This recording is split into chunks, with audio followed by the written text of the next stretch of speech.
Today we'll be installing a manual safety lever on my SIG P320.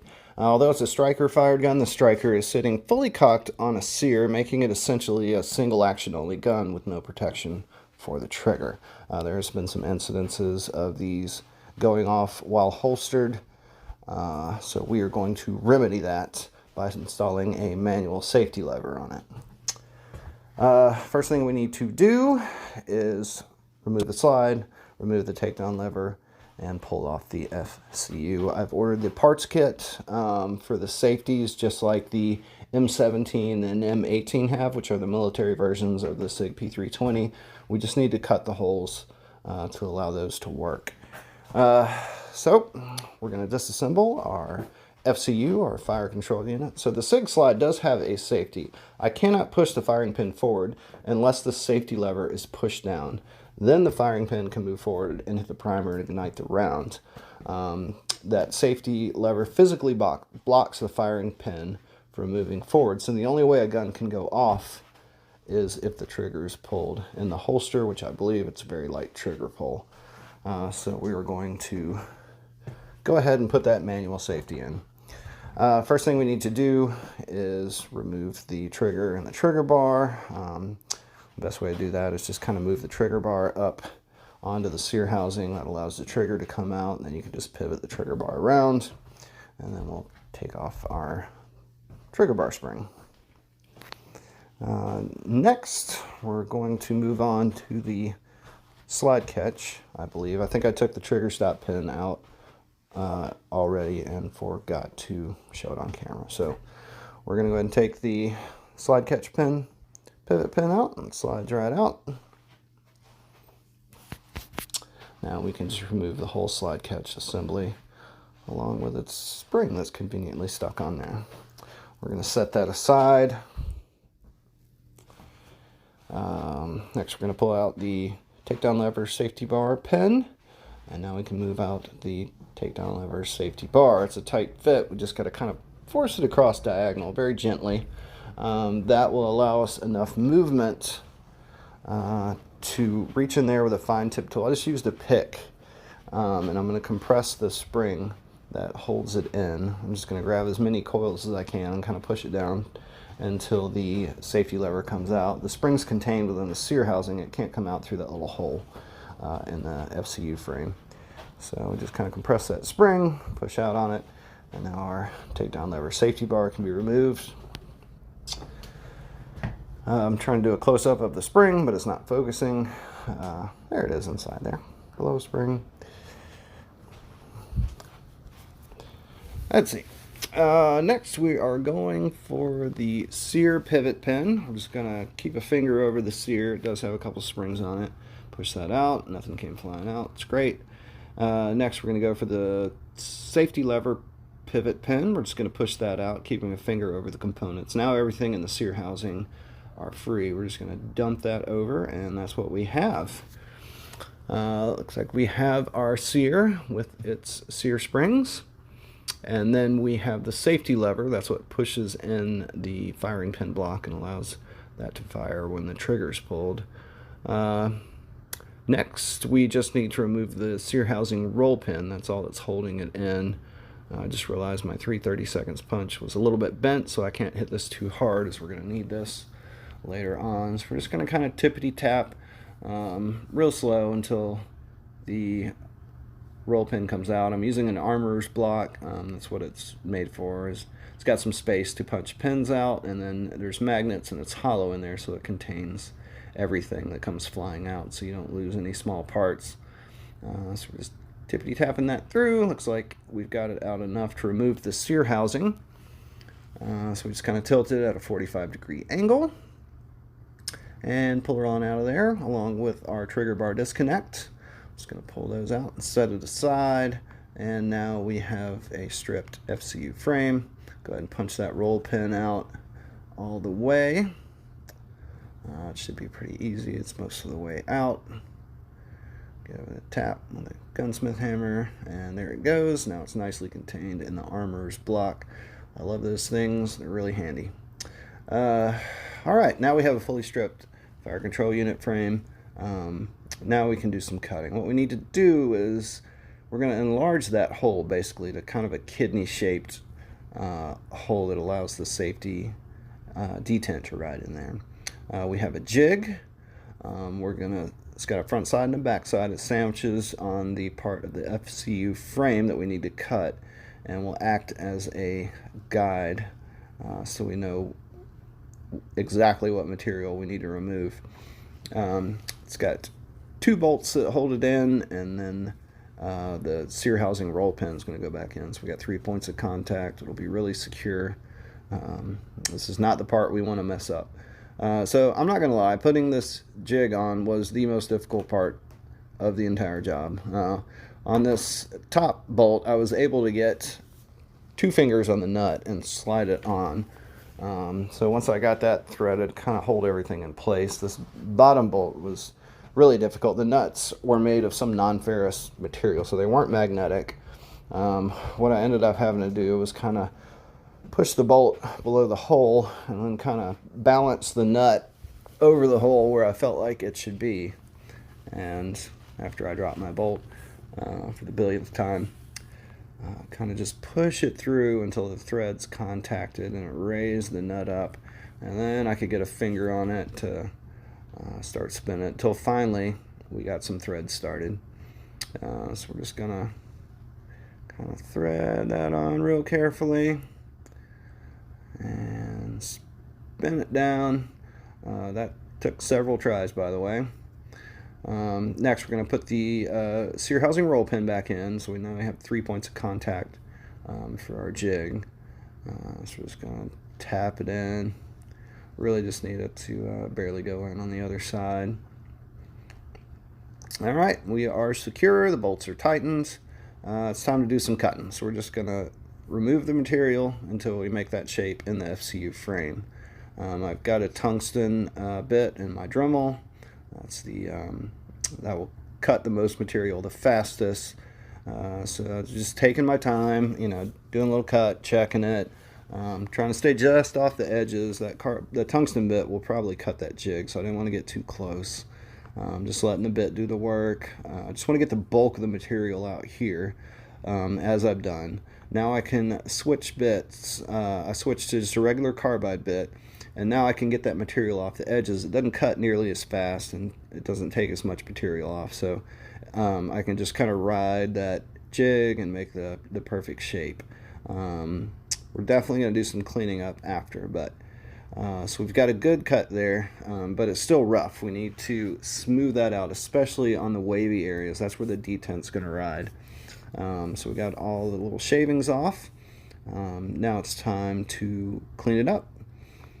So I'm just going back and forth with a flat file and a round file. And what I'm doing is I'm trying to get the wavy part where the safety detent's going to ride. I want to get that as flat as possible. If we install the safety right now, it would feel just gross. It would be really gritty and stuck, and it just would not feel good. So we're going to get this really flat and really smooth. That safety will feel really nice. So I've filed it away. I've got it flat and the bulk of the rough edges removed.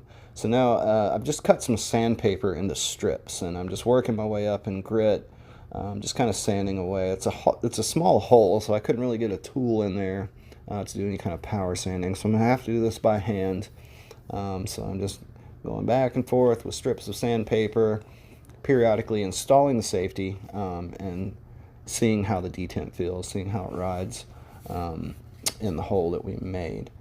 So the best idea I had, once I sanded it and got it pretty smooth, I cut a microfiber towel into strips, and I'm putting some polishing compound on there to get it super smooth, because this is why a Wilson Combat 1911 costs $5,000 and a Rock Island costs $500, because all these components are hand fit and super smooth, and everything feels buttery soft. There's tolerance within every component. All the stuff has to be hand fit in order for it to feel really nice and high quality. Fortunately, I just have this one thing to do it to, and not an entire gun. But so I'm just getting my rag with some polishing compound. This was at least a few hours of sanding and polishing to get this to where I was happy with the way it felt. Again, just polishing, installing the safety, seeing how it feels, seeing where I need to concentrate on. So we just polished away for quite some time. You can see even the shape's changed a little bit. I've got it really smooth. Now I'm installing the safety for the last time. The safety is going to take the place of the safety lever pin now. So I'm putting the safety switch with the detent on, seeing how it feels. This is where I was very happy with how it felt. It felt more like a custom, high quality 1911 safety. So giving it a few flicks, making sure it's good, which it is. So now we can give it a nice little clean and put it back together. So really good cut. Almost looks like the factory did it. So got our sear housing back in. I'm just gonna tap through our sear housing roll pin, just making sure it's protruding evenly on both sides, which it is. Next, we need to install the components in the sear housing. So it looks like I'm starting with a safety lever. So we're just going to slide that little bad boy in. Kind of get it pretty close. I'm just going to use a punch because we're lining up, several holes. So I'm just going to use a punch to kind of get everything in place and lined up. So the pen will just slide in, which I do. And we'll get the safety lever pivot pin in there. It slides in pretty nice. Make sure that's pivoting on its pin. It is. Next, we're going to put the sear in. It's got two little sear springs. I'm just trying to get those. There's two little cutouts where they go in. Once those are in their cutouts, use my fingers to kind of put it where it needs to be. Now we're trying to line up a few holes and one spring loaded, so I'm just going to use the old punch trick.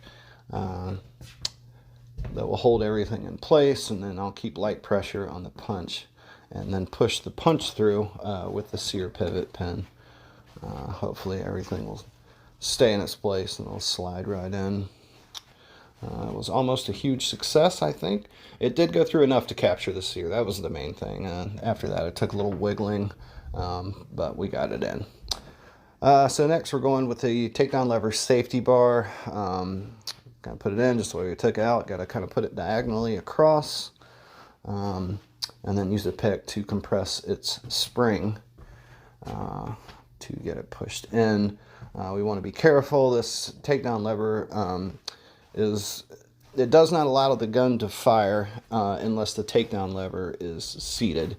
If the gun fired without a takedown lever, it'd be anywhere from hilarious to catastrophic. So it's pretty important part. We don't want to mess that up. So we're just going to find kind of the right angle and pressure to get this over the ledge into its little spot. Again, we just want to be gentle with it. So it looks like we got it there. I think. I know I eventually got it. Yeah, there we go. I think I forgot to record putting the takedown lever pin and the trigger stop pin in. But I did that, and now we're putting a safety catch in. The safety catch spring was stuck very nicely where it was supposed to be this entire time until I tried to put it in. So no big deal. I'm just going to walk it into its little spot with a pick, and then I'm just going to use a punch to seat it on the frame. So once I get it lined up, I'm just going to give a little poke into its little hole, and then we're going to install the pivot pin for the slide catch.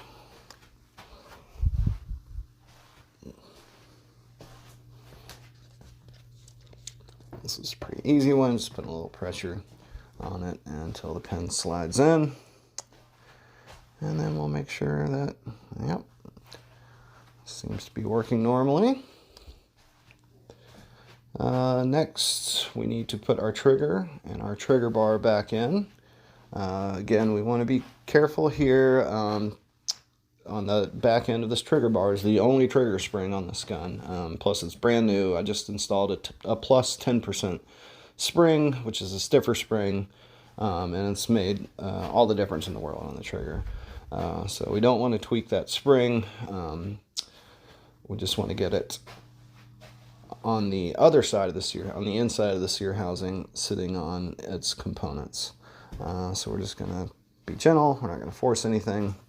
It's just going to kind of wiggle it into place without tweaking our brand new trigger spring. So it looks like we've got it. The trigger bar is moving. The sear and the safety lever are moving with the trigger pull. So we know we're in the right spot.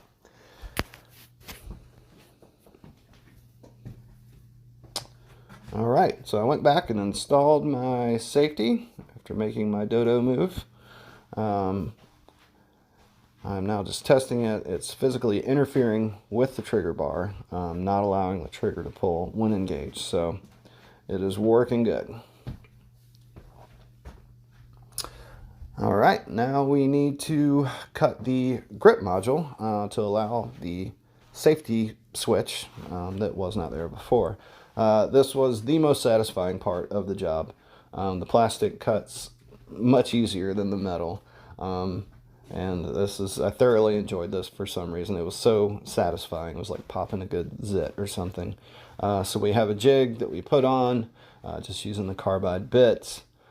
Again, taking my time. We do have some margin for error here. The wings on the safety lever itself will cover up pretty much the whole cut, but still, I want to get it looking as good as possible.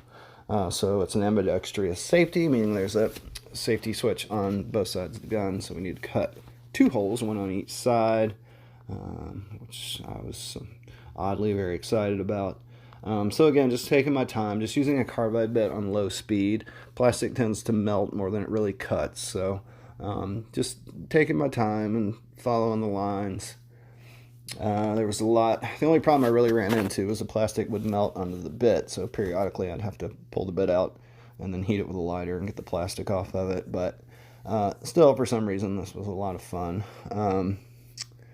It did leave a lot of kind of melted plastic and little squigglies on the edges, which we had to get off. Again, we're not going to see it, but I don't want anything to interfere with the action of the safety. So we've got our holes cut. We pull the jig out and we check our work. I was really happy with the cuts. Looks just like the factory grip modules for the safety, just peeling off kind of the melted plastic on the edge. One little trick I found to get the edges really clean is I got a little diamond drill bit and just kind of ran across the edges, which cleaned up very nicely. So I was really happy with those cuts. I've got everything cleaned up, and it's time for the moment of truth. I was a little worried about this part, putting the FCU in, hoping everything would line up, but it fit like a glove. So I was really excited about this part. Now we can feel the safety for the first time fully together on the grip frame. It feels really nice. It appears to be working. It's not allowing me to pull the trigger. So we're happy about that. So we can see with the safety on, the sear is not moving. We flick the safety off, and the sear and the safety lever are moving. So it looks like we got everything back together, and the safety is functioning as it's supposed to. We can now put our slide on, and she's all done. Safety off, gun fires. Safety on, trigger will not move. Obviously, we're going to want to take this to the range before we trust it too much. So now the final test. Does it fit in my favorite holster? Yes. I was really worried the safety switches would be too wide and it wouldn't fit in my favorite holster. You cannot get the pink camo anymore. It's discontinued. But this was just the cherry on top of the sundae. I can still use my holster. Thank you for installing